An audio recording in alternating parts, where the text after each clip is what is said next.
தமிழ்நாடு 100 ஆண்டுகளில் கண்டிராத மாமலையை பற்றிய செய்திகள் தொடர்ந்து வெளிவந்த வண்ணம் இருக்கின்றன.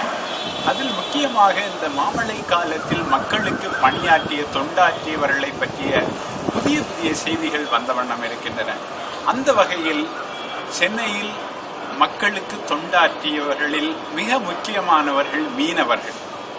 அன்றைக்கு டிசம்பர் 1ஆம் தேதி சென்னையிலும் சரி, காஞ்சிபுரத்திலும் சரி, திருவள்ளூரிலும் சரி, மழையால் பாதிக்கப்பட்ட மக்களுக்கு உடனடியாக சென்று அவர்களை அந்த வெள்ளத்திலிருந்து மீட்டவர்கள் யார் என்று பார்த்தால் அது மீனவர்கள் என்பதை யாரும் மறக்க முடியாது. மீன்வளத்துறையுடைய ஒரு அதிகாரியிடம் இது குறித்து நான் பேசிக்கொண்டிருந்த போது அவர் சொன்னார், ஏறக்குறைய 600 படகுகள், அதாவது பழவேற்காடு தொடங்கி மாமல்லபுரம் வரைக்கும் இருக்கக்கூடிய அந்த மீனவ குப்பங்களில் இருந்து அந்த மீனவர்களோடு சேர்ந்து அந்த படகுகளையும் அவர்கள் அந்த பகுதிகளுக்கு, வெள்ளம் சூழ்ந்த பகுதிகளுக்கு அனுப்பி மக்களை மீட்டிருக்கிறார்கள்.